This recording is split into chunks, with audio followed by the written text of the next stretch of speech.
मला 42 ड्रेस आहे, 2 4 व्हीलर आहे, 3 2 व्हीलर आहे. माझ्या घरी महिन्याचा 3.5 लाख पगार येतो.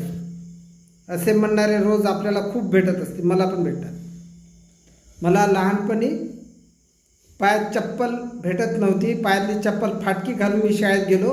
आज माझ्याकडे एवढे शूज आणि एवढे चपला आहेत की घरी एक स्टँड आहे आणि 40 ते 45 ड्रेस आहे. रोज मी मॅचची ड्रेस घालतो.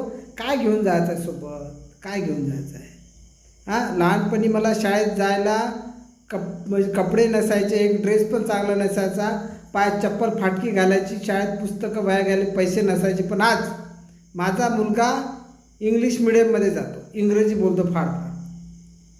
पण याच्यामध्ये लोकांना कशाला सांगताय? लोक ह्या गोष्टी लोकांना सांगतात आणि लोक ऐकू एवढे परेशान आहे की जसं एखादं पान 1-2 घंटे जर तोंडात ठेवलं तर त्या पानाची जी अवस्था ते चोथा होते ना, त्या पानाला रसच नाही राहत, तरी पण लोक खातात ते. तर तशासारखं हे लोक बोलते आणि लोक ऐकतात. लोक ऐकणं शक्य नाही राहत, पण मजबुरीने ऐकायला लागते कधी कधी. काय सांगा त्या माणसाने? तर हे ऐकू आपण सर्व म्हणजे खूप परेशान झालेलं असं म्हणायला हरकत नाही. कारण माझ्या घरी हे नव्हतं, आज माझ्यापाशी माझ्या घरी हे लोकाला सांगून उपयोग, लोकाला काय याचा फायदा आहे का? अशा लोकांची आज गरज नाही आहे. आज अशा लोकांची गरज आहे की मला लहानपणी कपडे घालायला भेटत नव्हते, मला लहानपणी फाटकी चप्पल होती आणि माझे शाळेतले पुस्तकं घ्यायसाठी पैसे नव्हते, त्याचे पुस्तकं घेऊन मी वाचो.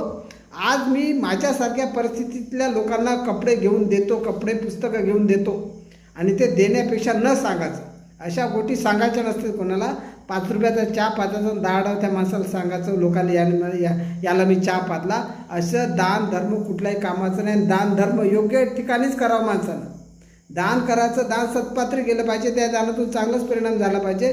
राष्ट्रसंत तुकडोजी महाराजांनी म्हटलेलं आहे की भिकाऱ्यास दान दिले, भिकाऱ्यास दान दिले त्याने दारू गांजात उडवले, सांगा परी काय दया केली ऐसिया परी. म्हणजे भिकाऱ्याला दान देते, पण तो भिकारी काय करतो त्या दानाचं हे पण तेवढंच महत्त्वाचं आहे. आणि खरंच गरजूला दान करावं. शिक्षणासारखं दान दुसरं कुठलंही नाही. आणि ज्ञान एवढी मोठी गोष्ट आहे, एवढी मोठी संपत्ती आहे माणसाची, एवढी मोठी इन्व्हेस्टमेंट आहे, त्याच्यात किती इन्व्हेस्टमेंट केली तरी ती वाया जात नाही.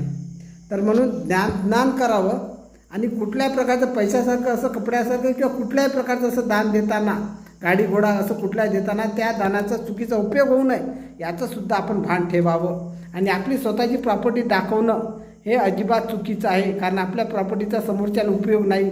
उलट ऐकू लोक परेशान होऊन जातात. ठीक आहे.